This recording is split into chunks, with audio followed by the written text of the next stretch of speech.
तो जैसा कि पिछले एपिसोड में हमने देखा था, वांगलिंग यहाँ पर डेमन क्लैन के लोगों को हरा रहा था। तभी दूर से एक आवाज़ आती है और वांगलिंग, जो कि अभी काफ़ी कोल्ड था, थोड़ा सा नॉर्मल होता है क्योंकि ये आवाज़ इसके पुराने दोस्त चीहू का था। अब आगे और गाइस, आज से अपने लाइक का टारगेट रहेगा और कमेंट्स का भी, तो मिनिमम 5 इधर आगे आता है और अपने सभी जो कल्टीवेटर्स दोस्त थे, मतलब इसके क्लैन के, ये देखता है कि मानो उनकी ऑरा सील हो चुकी थी। अब चीहू वांगलिंग से एकदम जोर से पूछता है, मतलब तेज आवाज में, कि शेंगयू, क्या तुम मुझे दोस्त मानते हो? वांगलिंग हाँ में सर लाता है और कहता है, मेरे बहुत कम दोस्त हैं, लेकिन तुम उनमें से एक हो। अब चीहू कहता है, अगर तुम मुझे दोस्त मानते हो तो यहाँ से चले जाओ। अब वांगलिंग भी बोलता है, तुम्हें पता है तुम्हारे क्लैन का भी एक भी बंदा क्यों नहीं मरा है? अगर तुम यहाँ पे नहीं रह रहे होते तो ये सब मर चुके होते। अब चीहू को भी यहाँ पर थोड़ा सा बर्डन फील होता है और वांगलिंग अब चीहू से पूछता है कि तुम्हारे वो एंसेस्टर है कहाँ पर? बाकी मैं किसी को हर्ट नहीं करूंगा। इधर डेमन क्लैन के मेंबर्स जो थे वो वांगलिंग की तरफ फिर से बढ़ने लगते हैं। खास करके 3 ओल्ड मैन यहाँ पे प्रकट होते हैं। वांगलिंग इन तीनों को देखता है। तीनों फिलहाल सोल फॉर्मेशन के लेट फेज के पीक पर थे और इनमें से जो एक एल्डर थे वो बोलते हैं कि शेंगयू, मैं जायन डेमन क्लैन का हेड एल्डर हूँ और मैं तुम्हें डुएल के लिए चैलेंज करता हूँ। वांगलिंग देखता है और कहता है, तुम वर्दी नहीं हो। और फिलहाल वांगलिंग चीहू से बात करने लगता है। इधर ओल्ड मैन को हंसी आती है और ये अपने कुल्हाड़ी निकाल करके वांगलिंग पर हमला कर देते हैं। वांगलिंग देखता है और चीहू की तरफ देखते हुए भी दूसरी तरफ जिधर से वो ओल्ड मैन आ रहा था एक पंच मार देता है। अब एक ही पंच में ओल्ड मैन कुछ कदम पीछे हट जाते हैं और वांगलिंग कहता है, तुम अभी भी वर्दी नहीं हो। और फिर से चीहू से बोलता है कि भाई बताओ तुम्हारे एंसेस्टर कहाँ हैं? चीहू को भी नहीं पता था। वांगलिंग कहता है, तुम्हारे एंसेस्टर से कहो कि मेरे फ्लाइंग स्वॉर्ड को वापस लौटा दें और मैं चला जाऊंगा। अब चीहू कुछ सोचता है और कहता है, मैं हेवनली पासिस फॉर्मेशन को यूज़ करूंगा तो शायद उनका पता चल जाए, लेकिन तलवार लेने के बाद तुम निकल जाना। वांगलिंग मान जाता है और चीहू अब इन तीनों एल्डर से कहता है कि पासिस का फॉर्मेशन खोल दो, क्योंकि यहाँ का जूनियर सेक्ट मास्टर मैं ही हूँ। तीनों एल्डर्स भी मान जाते हैं और ये टेक्निक यूज़ करते हैं। वैसे ही हर एक जो पासिस था, यानी कि सदर्न साइड का जायन डेमन प्लेलिस, नॉर्दर्न साइड का, ऐसा खुलना शुरू होते हैं और स्पेस में 12 पिलर्स ऑफ लाइट देखने को मिलती है हर एक डायरेक्शन से, क्योंकि 4 दिशाएं होती हैं। होती तो 10 हैं पर यहाँ पर 4 हैं। तो हर एक दिशा से 3-3 पिलर्स ऑफ लाइट चमक रही थी और सभी लाइट्स एक दूसरे में फ्यूज होने लगती हैं।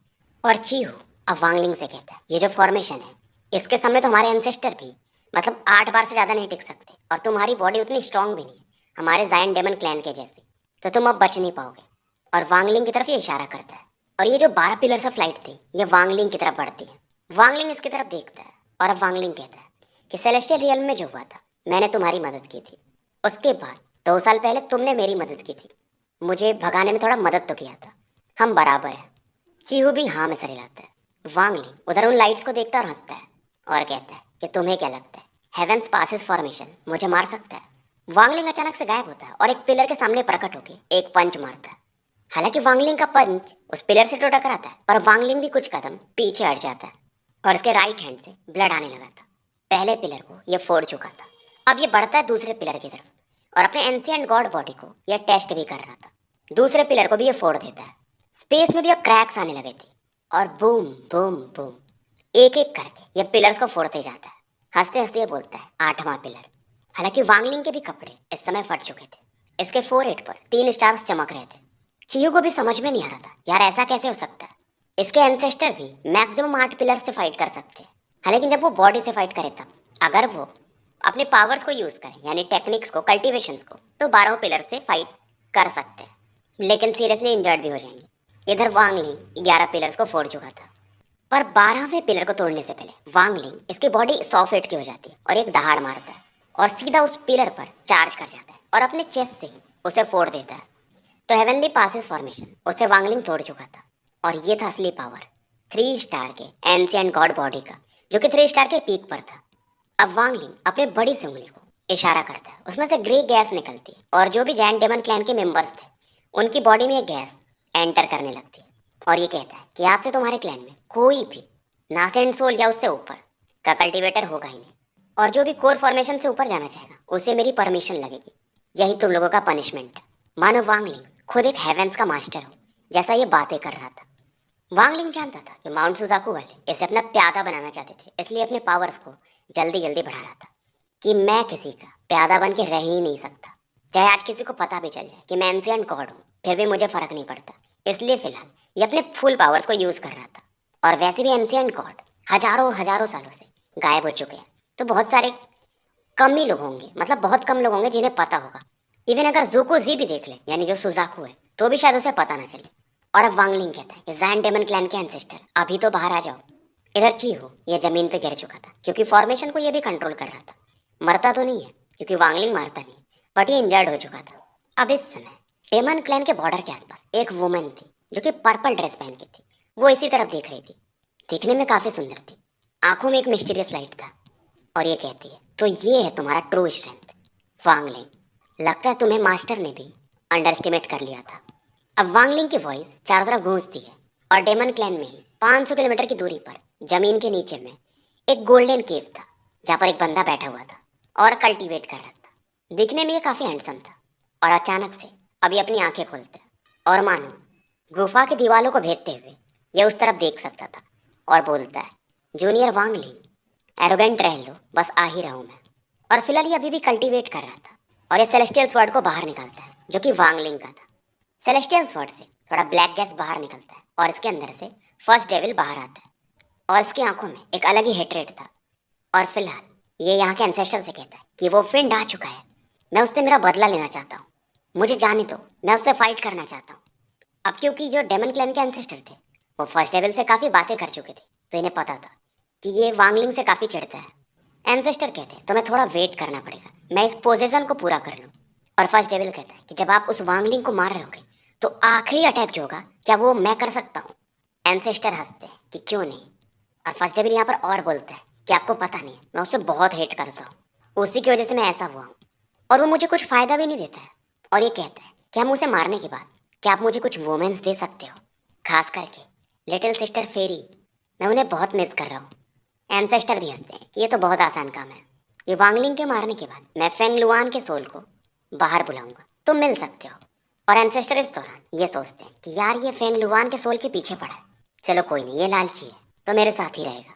फेंग लुआन का जो सोल था इन एंसेस्टर को गलती से एक बार मिल गया था और ये सोल काफ़ी सुंदर था, पर इसमें एक अलग ही हवस था, मतलब ये जो लेडी रही होंगी। और इवन एंसेस्टर भी उन्हें देख करके बावले हो गए थे, लेकिन क्योंकि इनका पावर लेवल अच्छा था तो ये खुद को कंट्रोल कर लेते हैं। और जब से फर्स्ट डेविल फेंग लुआन के सोल से मिला था ये तो एकदम लट्टू हो चुका था। इधर वांगलिंग वेट कर रहा था और वांगलिंग को समझ में आता है यार कुछ तो गड़बड़ चल रहा है, और ये फाइनली बोलता है नॉर्थ डायरेक्शन में देख के, जू लेगुओ, मतलब फर्स्ट डेविल। और इस दौरान वांगलिंग उसी डायरेक्शन में बढ़ जाता है। पलक झपकते वांगलिंग वहां पे पहुंच चुका था और अपने डिवाइन सेंस को फैलाता है। जमीन के नीचे 500 किलोमीटर में एक बैरियर इसे फील होता है और वांगलिंग जमीन पर एक मुक्का मारता है, सीधा जमीन धंस जाता है। उसके बाद एक दो पंची और मारता है और बोलता है कि एंसेस्टर बाहर आ जाओ।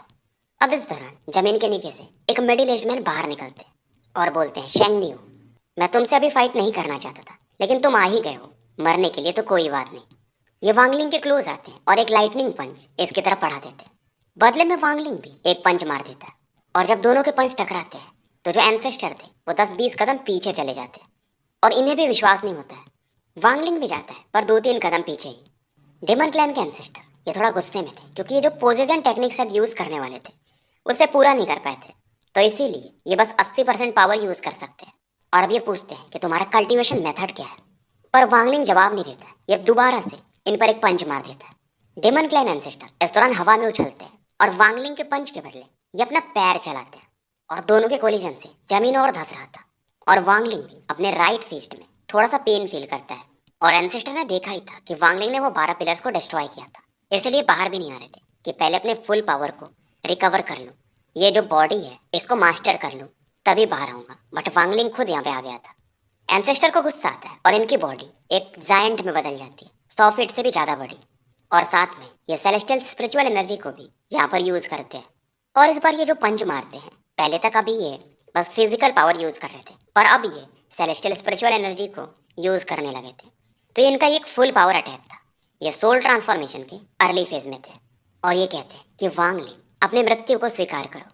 लेकिन अब क्योंकि ये स्पिरिचुअल एनर्जी को यूज़ कर चुके हैं तो जिस बॉडी में अभी ये है अब ये काम का नहीं है, क्योंकि इसे ये मास्टर नहीं कर पाए थे, तो इन्हें दूसरी बॉडी को आगे जाके यूज़ करना पड़ेगा। इधर वांगलिंग भी इस पंच से एक डेंजर फील करता है और ये दूसरी बार हुआ था। पहली बार जब ये हेवेंस का मैसेंजर ली मुआन के सोल को लेने आया था, तब इसने ऐसा फील किया था। लेकिन वांगलिंग को अब डर नहीं लगता है, क्योंकि उस समय से और इस समय में फर्क है। इसकी एंशियंट गॉड बॉडी अपग्रेड हो चुकी थी। अब वांगलिंग के पीछे में इसके एंशियंट गॉड का जो फिगर है फिर से प्रकट होता है, यानी एक बड़ा सा शैडो। और वांगलिंग फिर से एक पंच मारता है। दोनों के मुक्के एक दूसरे से टकराते हैं और डेमन क्लैन के एंसेस्टर इस दौरान खून की उल्टी करने लगते हैं। और अब ये सेलेस्टियल स्वॉर्ड को बाहर निकाल लेते हैं और कहते हैं कि वांगलिंग मरने के लिए तैयार हो जाओ। सेलेस्टियल स्वॉर्ड को यह वांगलिंग की तरफ बढ़ा देते हैं। इधर वांगलिंग भी उस पंच के दौरान काफी पीछे हट गया था और उसका हाथ भी थोड़ा सा नम हो जाता है। सेलेस्टियल स्वॉर्ड आगे बढ़ता है और उसमें से एक ब्लैक गैस निकल के फर्स्ट डेविल बाहर आता है और ये बोलते हैं स्लाइस एंसेस्टर। अब सेलेस्टियल स्वॉर्ड में एक पावरफुल ऑरा क्रिएट होती है और वांगलिंग को काटने के लिए बढ़ती है। और फर्स्ट डेविल चिल्लाता है कि वांगलिंग मैं मेरे रिवेंज के लिए आ रहा हूँ। एंसेस्टर भी काफी खुश थे और हंसते हैं कि देखो मैं तुम्हारे ट्रेजर को तुम्हें मारने के लिए यूज कर रहा हूँ। पर इधर वांगलिंग भी हंसता है। इस तलवार को डॉज नहीं करता है, क्योंकि जो सेलेस्टियल एनर्जी थी वो पलट जाती है और एंसेस्टर की तरफ लाइक अ लाइटनिंग काफी तेजी से बढ़ती है। एंसेस्टर को भी समझ में आ जाता है कि औरा तो इनको ही काटने के लिए आ रही है, पर शायद ये लेट हो चुके थे। हल्का फुल्का मूव करते हैं पर इनका जो लेफ्ट हैंड था ये तलवार काट देती है और ये गुस्से में कहते हैं कि जू लीगो तुम्हारे सोल को तो मैं एक्सट्रैक्ट करूंगा और तुम्हें रिफाइन कर दूंगा। और इधर इस मौके का फायदा उठाकर वांगलिंग इन पर एक पंच मार देता है, तो इनकी इंजरीज और ज्यादा सीवियर हो जाती हैं। और फर्स्ट डेविल हंस के कहता है, एंसेस्टर को लिटिल ब्रैट कहता है, मतलब छोटे बच्चे, कि तुम कितने भी पावरफुल हो जाओ, ग्रैंडपा जू के सामने तुम कुछ भी नहीं हो और मैं वांगलिंग का हमेशा से लॉयल हूँ। तुम मुझे कंट्रोल कैसे कर सकते थे। और अब ये वांगलिंग से कहता है कि मास्टर कैसा लगा। वांगलिंग भी स्माइल करता है और अब सेलेस्टियल स्वॉर्ड को ये अपने हाथों में ले चुका था और वांगलिंग अब इस तलवार को लेकर आगे बढ़ता है और फर्स्ट डेविल से कहता है, इसे मारने के बाद मैं फॉरेन बैटल ग्राउंड में तुम्हें लेके चलूंगा और जितने सोल्स तुम्हें एब्जॉर्ब करने हैं कर लेना, ताकि तुम्हारा सोल पावर बढ़ सके। जू लीगो भी काफी खुश हो जाता है और जू लीगो जानता था कि वांगलिंग अगर जिंदा है तो इसे छोड़ेगा नहीं अगर इसने वांगलिंग के खिलाफ कुछ किया तो, क्योंकि इसने देख चुका था कि जो भी वांगलिंग से दुश्मनी करता है वो बचता नहीं है कभी। और ये मनी मन अब खुश हो रहा था कि ग्रैंड पाजू काफी होशियार हूं मैं, ये बंदा मुझे अलग लेवल पे ले जा सकता है। यानी ये वांगलिंग के बारे में सोच रहा था और ये वांगलिंग से सोचता है कि यार कुछ दिन बाद आते तुम, मैं थोड़ा और मजे कर लेता, खास करके वो जो लिटिल सिस्टर फेरी थी यानी फेंग लुआन के सोल के साथ भाई अपना मजा करता था। और वांगलिंग ने डेविल ने फेंग लुआन के सोल से वादा किया था कि मैं तुम्हें भी इस एंसेस्टर के हाथों से छुड़वा लूंगा। और अब ये वांगलिंग को बताता है कि इसके पास एक बैग है, उसमें एक सोल सील है, तो वो बहुत सही है, आपको उसे बचाना पड़ेगा। वांगलिंग मान जाता है। इधर एंसेस्टर के पीछे वांगलिंग पड़ चुका था। एंसेस्टर भाग रहे थे और वांगलिंग तलवार चला रहा था। और ईस्टर्न एज पर पहुंचने के बाद ये एंसेस्टर एक वेपन निकालते जिसमें से ब्लैक फ्लेम्स बाहर निकलते और ये वांगलिंग से बोलते कि तुम्हें मार दूंगा और तुम्हारी बॉडी को पोजेस कर लूंगा। अब ये जो फ्लेम्स थे मतलब एक टॉर्च में से मानो निकलते हैं और पूरा एरिया सी ऑफ फायर से भर जाता है, यानी आग का समुद्र बना चुके थे। और ये फ्लेम एक बीस्ट में बदल जाते हैं। वांगलिंग इस बीस्ट को देखता है जो कि आग से भरा हुआ था पर यह शांत था और तलवार ये इस बीस्ट पे चला देता है। साथ में ये रेस्ट्रिक्शंस फ्लैग को एक्टिवेट करता है और बोलता है सील। और वांगलिंग अपना वाला सोल फ्लैग निकालता है जिसको किसने रिफाइन किया था, यानी 1000 या 2000 जो भी होंगे। और इसके अंदर ये ली युवान फेंग के प्राइमरी सोल को यूज कर रहा था, तो इसका भी सोल फ्लैग काफी पावरफुल हो चुका था। तो ब्लैक फ्लेम को तो वांगलिंग डिसॉल्व कर चुका था और वांगलिंग जानता था इस एंसेस्टर के पास और टेक्निक्स होंगे, शायद ये कुछ छिपा रहा है और अगर ये इस साइड में आकर रुका है तो कुछ और बात होगी। एंसेस्टर इधर एक गहरी सांस लेते हैं और दोनों हाथों से एक टेक्निक परफॉर्म करते हैं, सीलिंग टेक्निक। अभी जो टेक्निक यूज करते हैं मानो एक ऑरा हाथ के समान स्पेस में चली जाती है और बिखर करके गायब हो जाती है। अब ये आसमान की तरफ देख रहे थे और बोलते हैं मतलब एकदम ग्रीट करते हैं कि जायन डेमन क्लैन का 67वें जनरेशन का ये मेंबर वो ट्रेजर चाहता है। और जैसे ये बोलते हैं आकाश एकदम काला होने लगता है, जमीन हिलने लगती है। जायन डेमन क्लैन के जो ईस्टर्न साइड का बॉर्डर था जहाँ पर एक बड़ा सा माउंटेन था और ये जो माउंटेन था ये 2 भागों में बढ़ जाता है और वहां से एक बड़ी सी कुल्हाड़ी बाहर निकल के आती जो कि एकदम लाल चमक रही थी और ये औरा सच में काफी पावरफुल थे। अब एंसेस्टर बताना शुरू करते कि जब हम इस प्लेनेट पे पहली बार आए थे तो हमारे एंसेस्टर जो कि यहाँ पर पहले आए थे उन्होंने इसी कुल्हाड़ी को यूज किया था इमॉर्टल ग्रेवयार्ड में फाइट करने के लिए। और उन्होंने 2 लीफ सैवेजेस को जो कि 9 स्टार वाले थे उन्हें मारा था। हमारे एंसेस्टर कहाँ है वो किसी को नहीं पता, लेकिन ये कुल्हाड़ी अभी भी यहीं पर है। और वांगलिंग जब इस कुल्हाड़ी को देखता है तो जब ये जाओ कंट्री में था कॉर्प सेक्टर में, तो इसे वहां पर अगर आपको याद हो तो एक बड़ा सा लाश मिला था जिसकी ऑरा ये एब्जॉर्ब करने की कोशिश कर रहा था। शायद ये उन्हीं का था, ऐसा वांगलिंग को लगता है। अब ये कुल्हाड़ी एंसेस्टर के हाथों में आ चुकी थी और इनकी ऑरा पहले से काफी अलग थी, क्योंकि कुल्हाड़ी से रेड गैस बाहर निकल रहा था और इनकी ऑरा को मानो सपोर्ट कर रहा हो। प्रोसेस अलग था। कुल्हाड़ी से एक ऑरा निकल रही थी जो कि एंसेस्टर की बॉडी में जा रही थी, फिर एंसेस्टर की बॉडी से ऑरा निकलती थी और कुल्हाड़ी एब्जॉर्ब कर लेता था। तो एक साइकिल बन चुका था। अभी ये कुल्हाड़ी इनके राइट हैंड में थी। इनका बाएं हाथ जो कटा हुआ था, कुल्हाड़ी की ऑरा की वजह से एक हाथ भी वहां पे बन जाता है। अब अपने दाएं हाथ से कुल्हाड़ी ये बाएं हाथ में फेंकते हैं और कुल्हाड़ी और ज्यादा चमकने लगता है और ये बोलते हैं कि वांगलिंग मृत्यु को स्वीकार करो। और कुल्हाड़ी को अब ये वांगलिंग पर चला देते हैं और बहुत फास्ट मूव करते हैं। वांगलिंग भी सेलेस्टियल स्वॉर्ड से इस रेड एक्स को काउंटर करता है और जब कोलिजन होता है तो मानो पूरा स्पेस ही दहल के रह जाता है। एंसेस्टर इस दौरान ब्लड वॉमिट करने लगते हैं और इनकी बॉडी जो अभी 100 फीट से ऊपर हो चुकी थी, अब वो छोटी होके नॉर्मल साइज की हो जाती है। पर ये मानो बीस्ट के समान हो और वांगलिंग की तरफ दोबारा से देखते हैं। वांगलिंग पीछे हटता है और ये कुछ सील बनाता है और बोलता है ऑनर्ड सोल फ्लैग। स्काई फिर से काली होने लगती है और एक 30 फीट लंबा सोल फ्लैग यहाँ पर प्रकट होता है और इसमें 12 गोल्डन पर्पल लाइट्स चमक रही थी। और जैसे ये सोल फ्लैग प्रकट होता है, इसमें से बहुत सारी सोल्स बाहर निकलती है और हर एक डायरेक्शन को घेरने लगती है। एंसेस्टर जो कि काफी तेजी से आगे बढ़ रहा था, वो भी दहल जाता है कि ये तो सोल रिफाइनिंग सेक्ट का सोल फ्लैग है। पर इसे विश्वास नहीं हो रहा था कि उन लोग का वांगलिंग से क्या कनेक्शन है। और ये था 1 बिलियन सोल फ्लैग।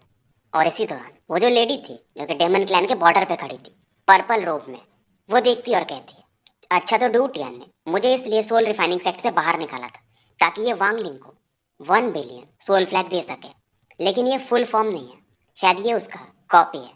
और ये लेडी वांगलिंग को लंबे समय से ऑब्जर्व कर रही थी, लेकिन अभी तक वांगलिंग का डाव हार्ट क्या है इसे पता नहीं चला था। और ये वांगलिंग के डाव हार्ट को तब जान सकती है जब वांगलिंग बेहोश पड़ा हो, यानी वो वीक हो और ये अपनी ऑरा उस पर यूज कर दे। ये आगे ही बढ़ने वाली थी, पर तभी इसके सामने एक बंदा प्रकट होता है स्ट्रॉ हैट पहने हुए और ये कहता है कि लेडी लियू में आपका अपोनेंट मैं हूँ। तो इसे यूकुजी ने भेजा था, जुकुजी के छोटे भाई और वांगलिंग के टीचर भी तुम कह सकते हो। लियू में भी पहचान जाती कि तुम्हारे पास यूनको अंकल का स्ट्रॉ है, मतलब तुम उनके 4 डिसाइपल्स में से एक हो गए, लेकिन तुम सोल फॉर्मेशन के मिड फेज में हो, तुम मुझे रोक नहीं सकते। अब ये जो बंदा था बर्ली था, थोड़ा मोटा तगड़ा, तो ये हंसता है कि लेडी लियू में आपका कल्टीवेशन सच में मुझसे ज़्यादा है, लेकिन आपको भी पता है कि सीनियर यूनको का ऑर्डर तो मुझे मानना ही पड़ेगा, क्यों ना हम बैठ के थोड़ा पीते हैं। लेडी भी स्माइल करती है और कहती तुम बहुत इंटरेस्टिंग बंदे हो, लेकिन फिलहाल तुम्हें वेट करना पड़ेगा, मुझे डेमन क्लैन के एंसेस्टर की मदद करनी है, उसके बाद हम बैठ के पियेंगे। बर्ली मैन भी कहता है लेकिन ऐसा नहीं हो सकता, वांगलिंग मेरा दोस्त है, मैं आपको यहाँ से जाने कैसे दे सकता। लियू में कहती चले जाओ, मैं तुम्हें हर्ट नहीं करना चाहती। अब इधर बर्ली मैन ये अपने डोमेन को रिलीज कर देता है और बर्ली मैन के पीछे में एक यंग मैन प्रकट होता है। इधर लियू में भी समझ जाती कि इसका जो डोमेन है वो इमोशन कटिंग डोमेन है, मतलब तुमने अपने डिसाइपल को अपने बच्चे के जैसा समझा और उसके बाद तुमने ये डोमेन गैदर किया है, इसीलिए तुम्हें अंकल यूनको ने चूज किया है और तुम इस तरह से सोल फॉर्मेशन पे पहुंचे हो। क्या ही रिलेशन है तुम्हारा। और जिस दिन आप सोल फॉर्मेशन पे पहुंचते हो, यानी कि जब ये बंदा पहुंचा होगा, तो इसने अपने डिसाइपल को भी मार दिया होगा और वो भी तड़पा तड़पा के। इसी को कहते हैं इमोशन कटिंग डोमेन। इमोशन तो है पर साथ में रूथलेसनेस भी है, और वांगलिंग इस बंदे से मिल चुका है। जब ये डान्यू वगैरह के साथ रहता था तो आपको याद है एक बंदा वांगलिंग से मिलने आया था, उसके डिसाइपल को वांगलिंग ने थोड़ा समझाया था, मतलब पीटा था, क्योंकि वो लोगों को परेशान करता था। तो ये वही बंदा है। इधर डेमन क्लैन के एंसेस्टर को दिखाया जाता है, वो काफी हैरान वाली अवस्था में थे, अब ये भाग भी नहीं सकते थे और एंसेस्टर चिल्लाते हैं कि फाउंडिंग एंसेस्टर का राइट आर्म, मुझे मेरी मदद करिए इस बंदे को मारने में। अब इसका जो हाथ था और ज्यादा लाल चमकने लगता है और स्पेस में से भी एक रेड लाइट निकलती है जो कि इसके एक्स पे आके गिरती है। इधर वांगलिंग भी सोल फ्लैग को यूज करता है और बोलता है डिवोर। ये जो सोल फ्लैग था ये मानो एक जाला सा बना देता है और जो रेड लाइटनिंग आगे आ रही थी उसे घेर लेता है और खतरनाक लेवल का यहाँ पर एक्सप्लोजन होता है। और इस दौरान जो जायंट डेमन क्लैन के एंसेस्टर थे उनकी चीख भी सुनाई देने लगती है। पर फाइनली एंसेस्टर इस कुल्हाड़ी के साथ इस सोल फ्लैग से बाहर निकल पाते, पर ये एकदम बेजान लाश की तरह थे, हड्डियां ज्यादा दिख रही थी और खून की उल्टी ये करते और अब भागने वाले थे। लेकिन ये जो सोल फ्रैगमेंट्स थे ये रुकने वाले कहाँ थे, खास करके वो जो 12 प्राइमरी सोल्स थे, यानी कि सोल ट्रांसफॉर्मेशन लेवल के, और वो सोल फ्रैगमेंट्स इन एंसेस्टर की बॉडी से जाके चिपक जाते हैं। अब इस दौरान ये अपने कुल्हाड़ी को वांगलिंग की तरफ फेंक देते हैं। वांगलिंग सेलेस्टियल स्वॉर्ड को यूज करता है और इसे ब्लॉक कर देता है, लेकिन इस दौरान ये भी कुछ कदम पीछे जाके गिरता है और थोड़ी खून की उल्टी करता है। कुल्हाड़ी अब जमीन पे जाके धंस चुका था। अब एंसेस्टर यहाँ पर अपने ब्लड लाइन पावर को यूज करते हैं और उसके लिए इनका ओरिजिन सोल इनकी बॉडी से बाहर आ जाता है। और ब्लड लाइन पावर ये इसलिए यूज नहीं करना चाहते थे क्योंकि इससे इनका ओरिजिन सोल डैमेज होता है, पर अब कोई ऑप्शन नहीं था। और इधर वांगलिंग बहुत सारे सोल फ्लैग्स यानी कि सोल फ्रैगमेंट्स इनकी तरफ बढ़ा देता है और इन्हें ये इसलिए मारना चाहता था क्योंकि इन्हें हेवन डिफाइन बीट के बारे में पता था। और इस दौरान जो इन्होंने ब्लड लाइन पावर यूज किया था तो स्पेस में एक बड़ा सा होल हो जाता है और वहां से एक बड़ा हाथ बाहर निकलता है। और वांगलिंग ने ये सीन देखा था जब सुन टाई के साथ इन एंसेस्टर का बैटल चल रहा था, तो सेम चीज हुआ था।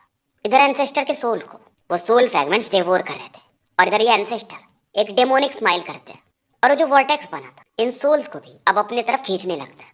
और वांगलिंग भी एक पावरफुल फोर्स फील करता है जो कि इसे इस वर्टेक्स के अंदर लेके जा रहा था। एंसेस्टर हंस रहे थे कि अब तुम हमेशा के लिए इस स्पेस में ट्रैप हो जाओगे, पर वांगलिंग भी हंसता है और बोलता है डिवोर। अब जैसे ही बोलता है एंसेस्टर के सोल को ये बाकी जो सोल फ्रैगमेंट्स थे और तेजी से डिवोर कर जाते हैं और एंसेस्टर मर चुके थे। लेकिन वो जो वॉइड था उसके अंदर वांगलिंग खींचा चला जाता है क्योंकि ब्लड लाइन पावर तो एक्टिवेटेड था। पर इस दौरान जब ये अंदर जा रहा था उस ब्लैक होल के, तो ये जो सोल फ्रैगमेंट्स है इसे बाहर खींचने की कोशिश करते हैं और इस मौके का फायदा उठाकर वांगलिंग ने जो यहाँ से कुछ दूरी पे एक फॉर्मेशन बनाया था उसे ये एक्टिवेट कर देता है और साथ में जो जायंट डेमन क्लैन के एंसेस्टर का बैग था ये उसे भी ले लेता है और अंदर चला जाता है। पर जाते जाते वांगलिंग इस कुल्हाड़ी को भी खींच लेता है। हालांकि कुल्हाड़ी रेजिस्ट करता है पर वांगलिंग खींच ही लेता है और वांगलिंग अब प्लेनेट सुजाकू से गायब हो चुका था क्योंकि ये वर्टेक्स स्पेस में कहीं और खुलता है। और फिलहाल जमीन पे एंसेस्टर की टूटी फूटी बॉडी पड़ी हुई थी। इधर वांगलिंग को दिखाया जाता है जो कि एक स्पेस में था और ये सोचता है यार इसका ब्लड लाइन पावर क्या ही पावरफुल है और अगर ये सोल ट्रांसफॉर्मेशन के मिड फेज या लेट फेज में होता तो मैं इसे हरा नहीं पाता। वांगलिंग इधर स्टार कंपास को बाहर निकालता है क्योंकि स्टार कंपास को स्पेस में ही यूज किया जा सकता है और सुजाकू की तरफ ये बढ़ जाता है। तो इसके दो दुश्मन तो मारे जा चुके थे, ली युआन फेंग और जायंट डेमन क्लैन के एंसेस्टर, और ये न्यूज़ था चारों तरफ फैल चुका था। और वांगलिंग अब फोकस था क्योंकि हेवेंस का मैसेंजर अब आने वाला हुआ क्योंकि 18-19 साल शायद पूरा होने का समय आ रहा था और इसे फिर से उनसे फाइट करना पड़ेगा ली मुआन के सोल के लिए। 15 दिन इधर निकल जाते हैं।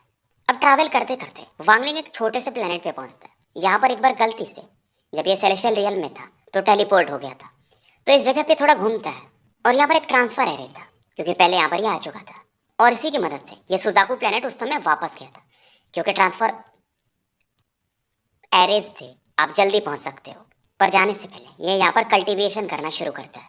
अब इसकी जो अवतार था ओरिजिनल बॉडी दोनों अलग हो जाते हैं। ओरिजिनल बॉडी जमीन के नीचे चला जाता है ताकि इस प्लेनेट की जो ऑरा है उसे ये एब्जॉर्ब कर सके। और वांगलिंग इस दौरान ये जो कुल्हाड़ी था इस पर अपना डिवाइन मार्क छोड़ने को सोचता है। पर ये जो कुल्हाड़ी था इस पर एक रेजिस्टेंस था जो कि वांगलिंग के डिवाइन सेंस को पीछे फेंक देता है और वांगलिंग भी बोलता है इंटरेस्टिंग। अब वांगलिंग दोबारा से सील बनाता है और इसका ओरिजिनल जो सोल है ओरिजिन सोल इसके बॉडी से निकलता है और इस कुल्हाड़ी को सीधा निकल जाता है। अब वांगलिंग के ओरिजिन सोल में 2 आइटम्स थे, एक था 1 बिलियन सोल फ्लैग और दूसरा था ये कुल्हाड़ी। और वांगलिंग के हिसाब से इस एक्स में यानी इस कुल्हाड़ी में एक स्पिरिट तो होगा ही, उसे मैं सप्रेस कर दूंगा इस सोल फ्लैग की मदद से और बाद में रिफाइन कर लूंगा। और फिलहाल एंसेस्टर का जो बैग था उसे खंगालने लगता है। 2 चीज़ें वांगलिंग का ध्यान ज़्यादा अट्रैक्ट करती है। इसमें एक जेड बॉटल था जो कि आधा खाली था, इसमें ब्लड ही था और इसे लगता है ये ब्लड इसने कहीं देखा है और ऐसा ब्लड इसने टेंग हुआ वन फैमिली में देखा था क्योंकि इसमें एंशिएंट गॉड जैसा पावर है। तो बेसिकली ये उन्हीं के ब्लड को यूज़ करते थे और ये सोचता है अगर इसकी ओरिजिनल बॉडी से एब्जॉर्ब करे तो शायद और अपग्रेड हो सकती है।